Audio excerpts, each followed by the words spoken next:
사도행전 2장 1절로 13절에 있는 말씀 가지고 성령 충만함을 받으라고 하는 제목으로 성령 강림절 메시지로 대언합니다. 오늘은 온 교회가 성령 강림절로 지키는 주일날입니다. 이 절기의 유래를 살펴보면 이렇습니다. 사도행전 1장 4절에 보면 예수님께서 십자가에 몸버려 피 흘려 돌아가셨다가 사흘 만에 다시 사신 후 40일 동안 제사역을 하시다가 이제 하늘나라로 승천하시게 되는데, 바로 그 승천하시기 직전에 사도들에게 분부하시기를 예루살렘을 떠나지 말고 내게서 들은 바 아버지께서 약속하신 것을 기다리라. 요한은 물로 세례를 베풀었으나 너희는 몇 날이 못되어 성령으로 세례를 받으리라 말씀하시고, 이어서 8절에 보면은 오직 성령이 너희에게 임하시면 너희가 권능을 받고 예루살렘과 온 유대와 사마리아 땅끝까지 이르러 내 증인이 되리라고 말씀을 하셨습니다. 이들은 이렇게 예루살렘을 떠나지 아니하고 하나님 아버지께서 약속하신 것을 기다리라 하는 예수 그리스도의 마지막 분부의 말씀을 붙들고 이제 간절히 마가의 다락방에 모여 힘써 기도하다가 오순절 날이 이름에 성령 충만을 받았는데, 이렇게 성령이 강림하신 날을 기념하는 절기를 성령 강림절이라 합니다. 이렇게 오순절 날 마가의 다락방에 모였던 무리에게 성령이 강림하면서 은혜를 받고 각 나라 방언으로 복음을 전하기 시작하면서 기독교가 출범하고 초대교회가 시작이 된 것입니다. 그러므로 기독교의 내용은 복음이지만 기독교의 원동력은 성령입니다. 아무리 최고급 자동차가 있다 할지라도 동력이 없으면 움직이지 못합니다. 왜 때문에 전기로 충전하여 쓰는 그러한 전기 충전차는 전기 충전소에 들려서 동력 에너지가 되는 전기를 충전시키고, 또 기름을 동력으로 삼는 휘발유차라든가 경유차는 또 주유소에 들려서 기름이 떨어지면 또 가득 기름을 채워 달리곤 합니다.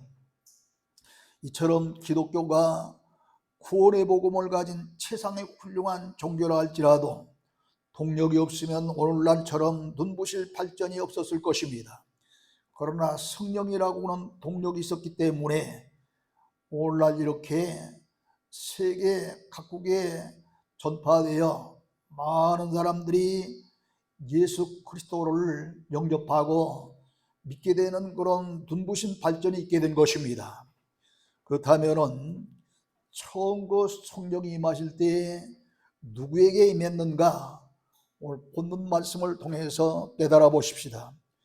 주님께서 마지막 부탁하신 말씀을 붙들고 기도하던 사도들과 예수님의 어머니와 또 예수님의 형제와 몇 명의 여인들과 120문도가 저녁 기도에 힘쓰다가 성령 충만함을 받았습니다.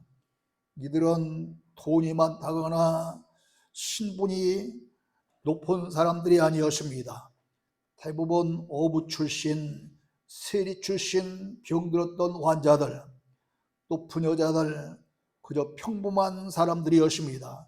세상적으로는 약한 사람들이었습니다. 그렇지만 그리스도를 사랑하는 사람들이었습니다. 예수 그리스도를 주님으로 믿고 전적으로 하나님을 의지하고 기도에 힘쓴 사람들이었습니다. 이런 분들에게 하나님은 최초로 최고의 선물인 성령을 부어주신 것입니다. 그리고 이런 분들을 들어서 기독교라고 하는 구원서를 진수하게 하시고 출발하게 하셨습니다. 이것이 하나님의 놀라운 역사입니다. 지금도 마찬가지입니다. 신분이 낮거나 무식하거나 돈이 없거나 약하거나 관계없이 그리스도를 확실히 믿고 사랑하며 그분을 위해 살아보려고 힘써 기도하는 자에게 성령을 선물로 주실 줄로 믿으시기를 주의 이름으로 축원합니다. 그런데 지난 주간 오살리 기도원 집회에 갔다가 깜짝 놀랐습니다. 코로나 이전만 해도 이 오살리 기도원에 가면은 앉을 좌석이 없어서 이 바닥에 앉는 사람들도 꽤 많았습니다. 근데 이런 세계 최대의 기도원이라고 일컫는 오살리 기도원이 빈자리가 너무 많은 것입니다. 텅텅 비어 있어요. 말씀을 선포하려고 강단에 올라가 성전을 바라보는 순간 가슴이 울컥했습니다. 아니 이런 오살리 기도원이 이렇게 사람이 회성회성 그렇게 많은 사람들이 모이지 아니하니 전국 요소요소에 있는 기도원은 어떻게 될 것인가? 그리고 전국 각처에 있는 교회들은 지금 어떤 상황일까 하고 생각하니 너무 그 가슴이 울컥하면서 참 말할 수 없는 그런 이 마음이 들었어요. 그래도 은혜 받겠다고 기도해 오신 분들을 바라보니 한편으로는 감사하면서 코로나라고 하는 이 엄청난 그런 질병이 우리 한국 교인들을 이렇게 만들었구나 생각하니 갑자기 마태복음 24장 21절에 있는 말씀이 머리에 떠올랐습니다. 마지막 때는 창세로부터 지금까지 이런 환난이 없었고 후에도 없으리라고 하는 말씀입니다. 그때가 되면 과연 우리 한국 교인들뿐만 아니라 온 세상 사람들이 이제 이 교인들이 어떻게 될 것인가 하고 참 걱정이 되었습니다. 그래서 시편 50편 14절로 15절에 있는 말씀대로 환난 날에 감사의 제사를 드리며 소원을 갚으며 부르짖어 기도할 뿐만 아니라 이 마지막 때를 대비해서 온전한 11조를 하는 자에게 메뚜기 피해를 막아주시라고 하는 말라기서 3장 11절에 있는 말씀을 전하는데 당신은 농경사였기 때문에 농사짓는 그런 사람들의 메뚜기 피해를 말아서 이제 농사지은 그런 소산을 많게 해주리라 하는 그런 말씀이 들는지 모르지만 지금은 그런 시대가 아니지 않습니까? AI 시대, 챗GPT 시대 하는 이런 시대가 돌아왔는데 무슨 메뚜기 피해 때문에 문제가 되겠느냐? 그 메뚜기는 원어로 아칼이라고 하는데 먹는 자, 삼키는 자, 이기는 자, 사탄이라고 하는 그런 파괴의 세력이다 하는 그 말씀을 드리면서 온전한 11조를 드리는 자에게 메뚜기 피해, 곧 아칼의 피해를 막아주심으로 말미암아 마지막 환난 날이 올 때에 구원받으라고 크게 외쳤습니다. 그러면서 온전한 11조는 먼저 신앙적으로 뭐 남들이 드리니까 나도 할 수 없이 드린다는 그런 의식적인 그런 11조가 아니라 정말 하나님의 구원의 은혜를 감사해서 하나님 앞에 나오는 그런 심령으로 또 말라기서 3장 7절 이하에 보면은 하나님이 그런 말씀하십니다. 너희들이 나를 떠났으니 너희들이 돌아오면은 나도 너희들에게 돌아가리라 하니까 이스라엘 백성들이 묻기를 어떻게 하는 것이 돌아가는 것입니까 하니까 하나님의 것을 너희들이 도적질했느니라 하면서 11조와 봉헌물이라 했으니 하나님 앞에 온전한 11조를 하는 것은 내가 하나님 앞에 돌아왔습니다는 그런 신앙 고백이기도 합니다 하면서 이 말씀을 전했어요. 그랬더니 그 많지 않은 사람들이 모두가 다 아멘으로 화답해 줘서 얼마나 감사한지 몰랐습니다. 그렇습니다.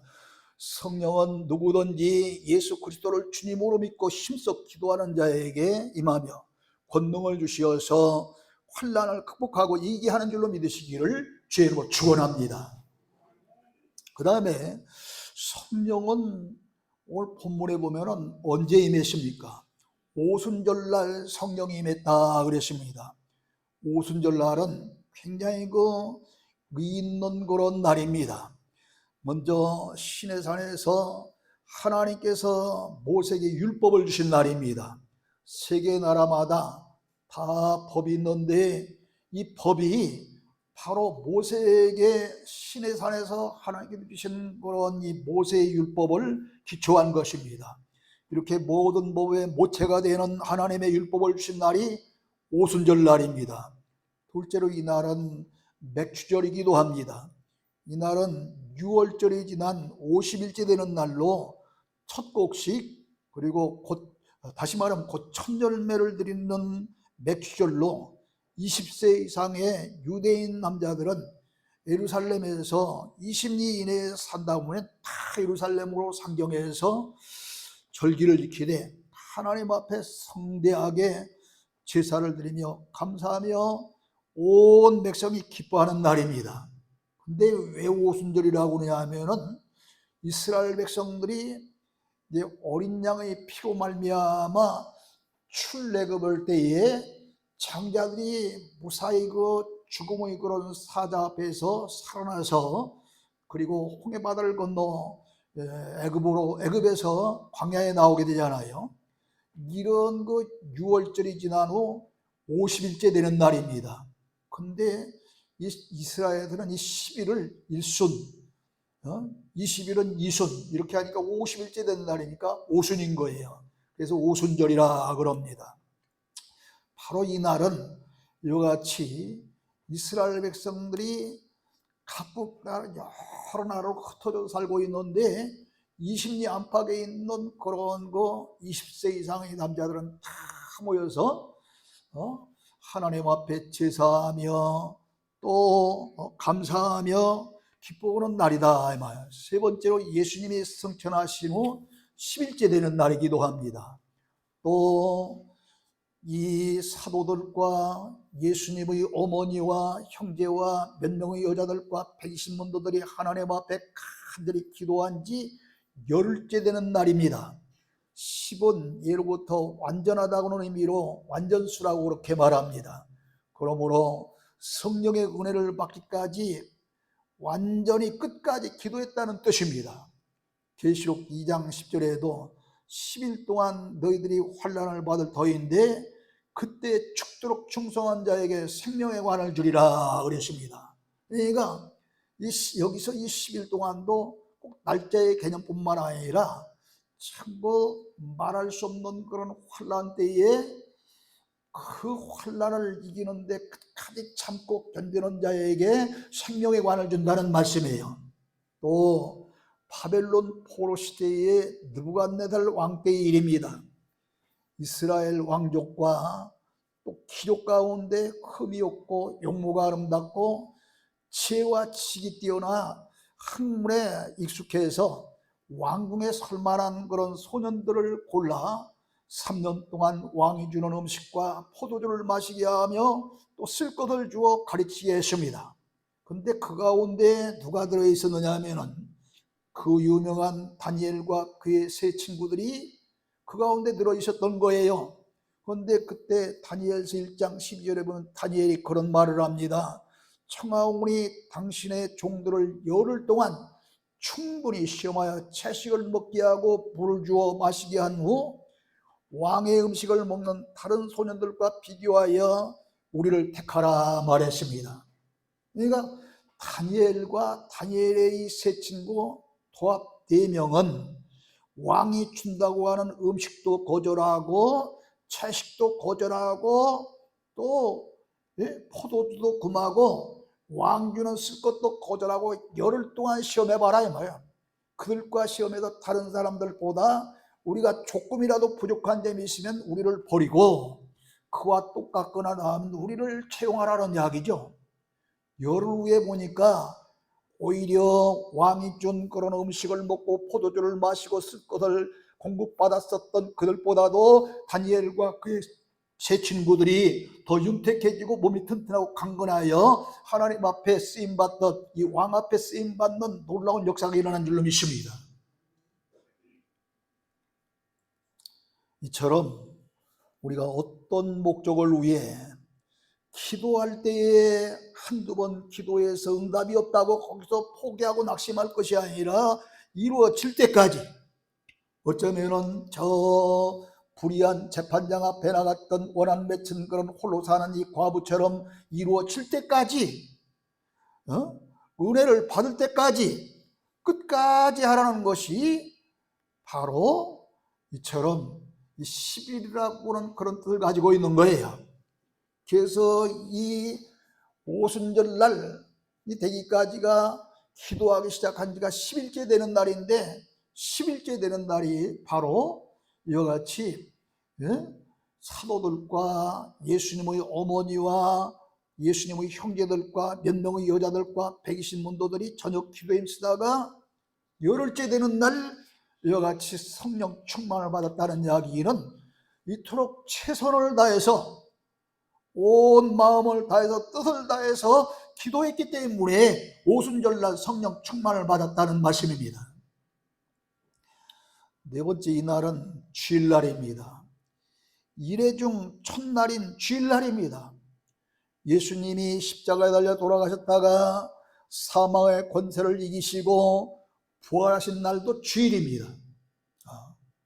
이 때문에 그 옛날 구약시대로부터 예수님 당시 때까지만 해도 안식일 날을 토요일로 지켰는데, 안식일이 토요일이 아니라 주일로 바뀐 이유가 바로 주일날, 오늘 주일날 예수님이 사망과 음부와 마귀의 권세를 이기시고 다시 사신 그런 부활의 날이기 때문에 토요일날 안식일로 지키는 것이 아니라 주일날, 오늘날 이 일요일날을 안식일로 지켜서 세상 사람들은 일요일이라 부르지만 우리는 주님의 날이다, 다시 말하면 이 주님의 날을 약해서 주일날이다, 그렇게 부르는 것입니다.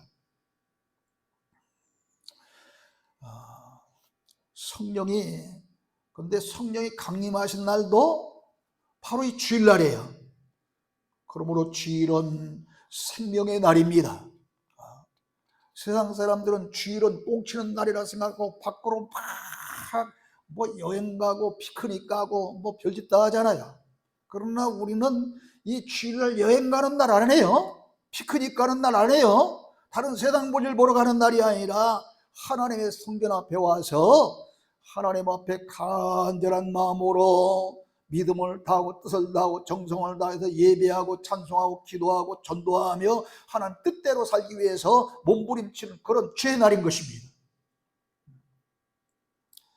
그런데 계시록 22장 13절에 보면은 주님 스스로 그런 말씀을 하십니다.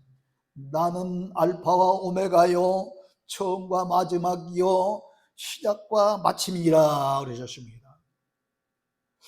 성령의 임하심이 이래 중에 첫날인 이 주일날에 성령이 오셨다고 한다면은 주님께서 재림하시는 날도 알파와 오메가의 섭리를 따진다고 한다면 혹시 주일날이 되지 아니할까, 그런 생각을 해보는 거예요.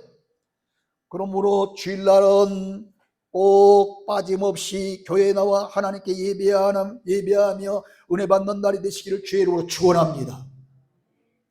주일날 뭐 사촌, 육촌 결혼식이 있다고요? 칠순잔치가 있다고요? 팔순잔치가 있다고요? 그거 선거, 제발 선거. 돈 보내주면 더 좋아해. 돈만 보내면 돼요. 부조금만 보내면, 축의금만 보내면. 무슨 동창회 모임 있다고 제발 선거. 이제는 무슨 여행 갈 일 있다고 가지마. 주일날은 무슨 일이 있어도. 그러나 이런 경우는 있어요. 기독교 단체에서 몇십일 이렇게 몇 박 며칠 나는 무슨 크루즈 여행이라든가 이런 거 있습니다. 이때는 가도 상관없어. 주일날 반드시 예배드리거든요. 거기서. 그런 거 외에는 여행 가지 마, 제발. 놀러 가지 마. 그 다음에 성령이 임하실 때 어떻게 임했습니까? 먼저 호련히 임했다 그랬습니다. 이 이야기는 뜻하지 않게 성령이 갑자기 임했다는 뜻입니다. 하나님의 은혜는 갑자기 임하는 것입니다. 악인의 멸망도 갑자기 멸망하게 되는 것입니다. 예수님의 재림도 마찬가지로 언제 어느 날 재림하실지 모릅니다. 하나님의 모든 은혜는 어느 날 어느 순간 어느 시에 임할는지 아무도 모릅니다. 그러므로 예배 시간마다 주일날 오전만 참석했다고 해서 주일 다 지키는 게 아니라 오후에 무슨 일이 벌어질지 알아요? 오후에 하나님께 무슨 선물을 주실지 아냐고요. 수요일날 무슨 선물을 주실지 아느냐고. 그러므로 할 수만 있으면 주일날 낮 시간만 지키는 여러분 되지 말고 매 예배 시간마다 기도 시간마다 빠짐없이 참석할 수 있는 믿음의 귀한 성도 여러분 되시기를 주의 이름으로 축원합니다. 두 번째로 급하고 강한 바람같이 임했습니다. 요한복음 3장 8절에 보면 바람이 이무 위를 불되 네가 그 소리를 들어도 어디서 와서 어디로 가는지 알지 못하나니 성령으로 난 사람도 그러하니라 그랬습니다. 이 성령은 바람과 같은 것인데 처음 성령이 임하실 때는 그냥 무슨 잔잔한 그런 바람이 아니었어요. 솔솔 부는 바람이 아니라 오늘 본문에 보니까 뭐라고 그랬어요? 2절 보니까 급하고 강한 바람이라고 그랬습니다. 급하게 부는 강한 바람. 이번에 외국 나갔던 사람들 막 엄청난 태풍 때문에 오도하지 못하고 꼼짝 며칠 동안 갇혀 있었잖아요. 이처럼 강한 바람, 태풍급의 바람이 이처럼 성령의 힘도 강한 바람 같아서 성령이 임하면은 때로는 큰 능력을 받아서 주님의 큰 일을 감당하게 되는 것입니다. 세 번째, 불의 혀같이 임했다 그랬습니다. 오순절 마가의 다락방에 임하신 성령은 불의 혀같이 갈라진 모습으로 각 사람 위에 임했다 그랬어요. 하나님께서 모세에게 출애굽의 인도자로 사명을 맡기실 때도 호렙산 떨기나무 불꽃 가운데 임하셨는데 이 불은 꺼지지 않는 불이었고 또 타지 않는 불이었습니다. 세상에 꺼지지 않는 불이 어디가 있고 타지 않는 불이 어디가 있겠어요? 그렇기 때문에 성령의 불인 것이죠. 그러므로 이 불꽃은 성령이 임하신 그런 모습인 것입니다. 이스라엘 백성이 광야를 행진할 때 낮에는 구름기둥으로 밤에는 불기둥으로 인도하셨는데 역시 성령의 인도하심이었습니다. 그런데 오순절날 임하신 성령은 어떻게? 3절 다 같이 시작.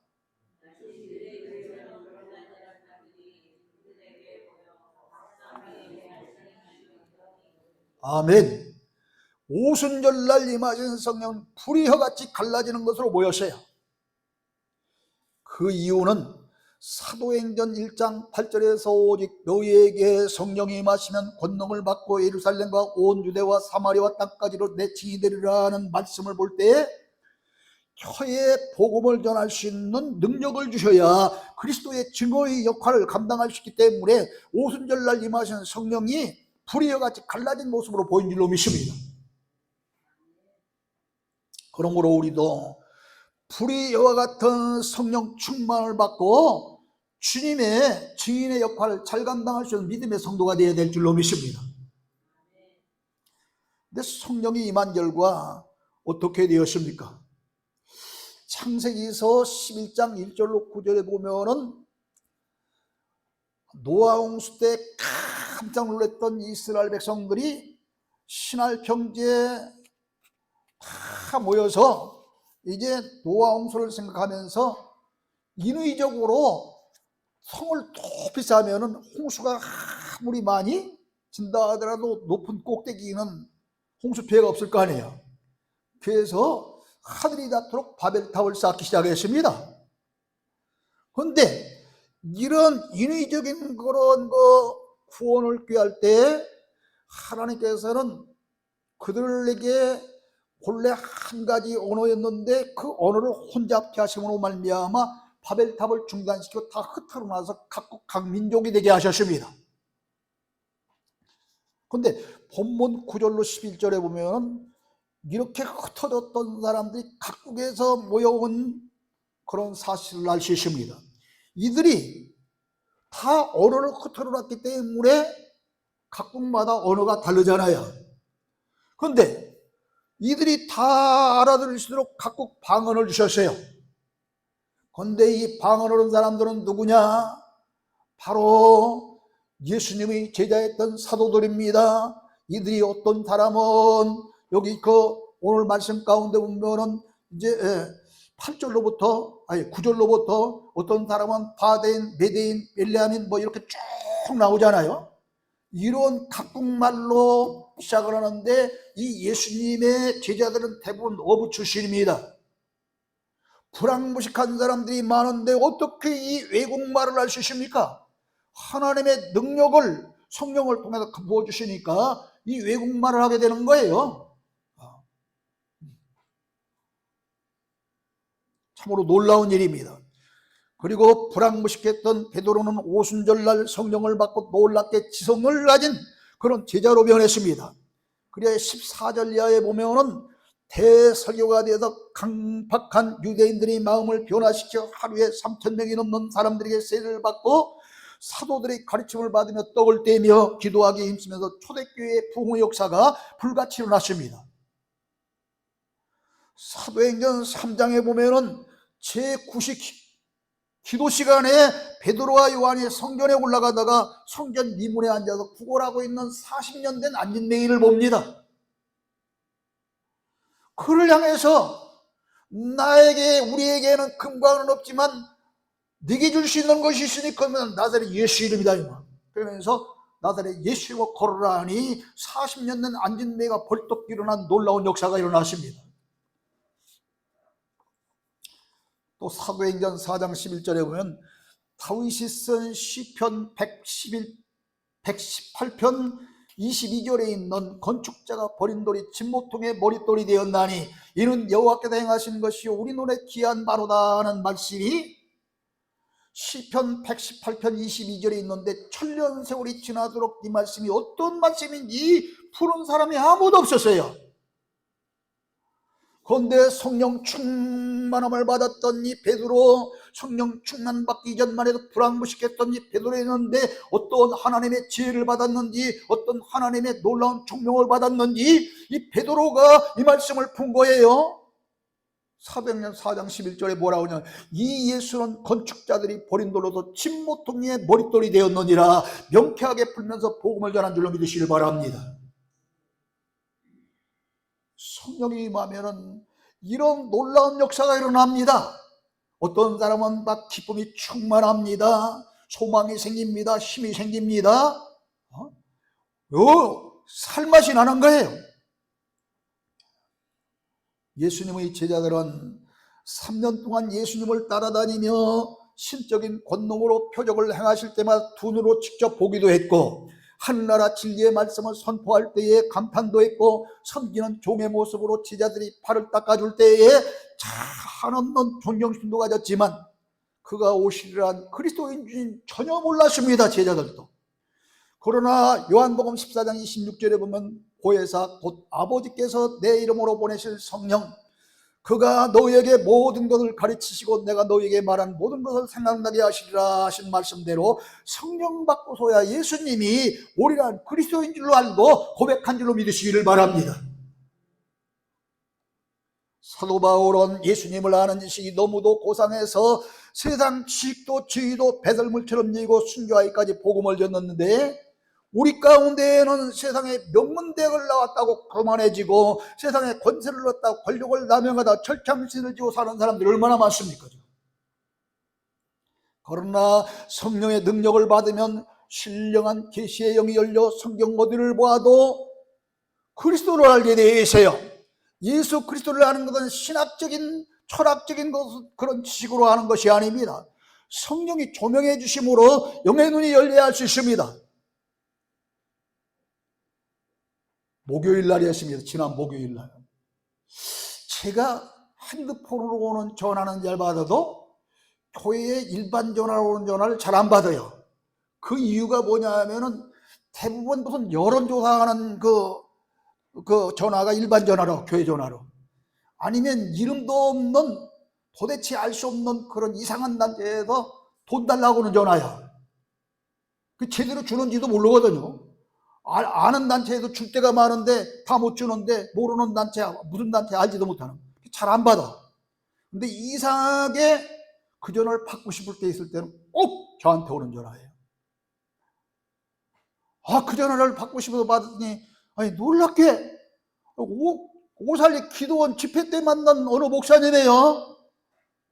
그런데 그 양반이 어떤 목사님인가 했더니 이야기를 듣고 보니까, 목사님, 제가 그때 성회 본부실에서 목사님들 3분 만나다 제가 지금 책 의의 말씀 시대를 3권만 딱 드렸는데, 그분 그 3권을 한 권을 받았던 분인데 최모세라고 하는 목사님입니다. 계시록의 대가요 책을 수십 권 쓴 분이요, 그분이 보니까. 그래서 그분이 저한테 책을 받을 때 이런 제목으로 책 쓴 사람은 당신밖에 없네 그랬거든요. 그러면서 아래 위로 훑어보고 어쩌고도 집에 가서 읽어보고 전화한다고 그러더라고. 그 전화하고 깜짝 놀란 거예요. 왜냐하면 무슨 이의가 오겠구나, 틀림없이 무슨 이의를 제기하구나 그런 거예요. 그래서 얼른 그의 말씀 시대 책을 딱 펴놨진죠. 그거 같이 있어야 얼룩도게 전화 책 없이 답변 못 하잖아. 그랬더니 저 최모세 목사입니다. 목사님, 어쩌면 이런 책을 쓰셨습니까? 도대체 나도 책을 여러 번 썼지만 이 책 받고 은혜를 많이 받았습니다. 언제 날짜는 얘기 안 해. 초청 안 보내면 꼭 저에게 오십시오. 할렐루야. 세상에 이 초라를 갖고 보니까, 네 말의 종 아무 이름도 빛도 없이 가치 없는 저 같은 사람에게 하나님께서 성경을 볼 수 있는 계시의 눈을 주셔서 의의 말씀 시대를 쓰니까 그 유명한 목사가 전화가 와서 은혜 받았다고 하잖아. 그래서 너무너무 감격의 눈물을 흘렸어요. 제가 하나님, 저 같은 이 미말의 종에게 이런 책을 써서 그런 목사님이 찬사를 하면서 은혜 받았다고 초청해 주신다니 이게 웬 말입니까? 사랑하는 성도 여러분, 이처럼 성령은 우리에게 계시의 눈을 뜨게 해주셔서 성경을 깨달을 수 있게 해준다니까요. 성경을, 말씀을. 사랑하는 성도 여러분, 오늘은 성령 강림절입니다. 우리도 마가의 다락방에 모여 기도했던 분들처럼 말씀을 사모하며 기도에 힘쓰다가 성령 충만함을 받고 능력 있는 성도들이 됩시다. 그래서 말씀을 들으면 바로 깨닫고 하나님의 섭리를 알며 세상을 이기며 앞으로 점점 우리를 넘어뜨리려고 우는 사자같이 두루 찾는 마귀의 권세를 이기고 승리하십시다. 나아가 주님의 마지막 부탁이신 그리스도의 증인이 되는 전도자가 되어서 하늘의 상급은 물론이요 별처럼 영원토록 빛나는 삶과, 디모데후서 4장 7절에 보면 사도 바울이 그런 말을 하잖아요. 지금까지 믿음에 달려갈 길을 다 달려왔으니 이제 우리는 남은 것이 있다고 의의 멸관뿐이라 나뿐만 아니라 이를 사모하는 모든 자에게도 의의 멸관을 줄 것이라 말씀했는데, 바로 여러분이 이런 의의 멸관을 받으면서 영광의 구원에 참여할 수 있는 성도 여러분 다 되시기를 주님의 이름으로 축원합니다. 하나님 아버지, 은혜를 감사합니다. 하나님 아버지, 오늘은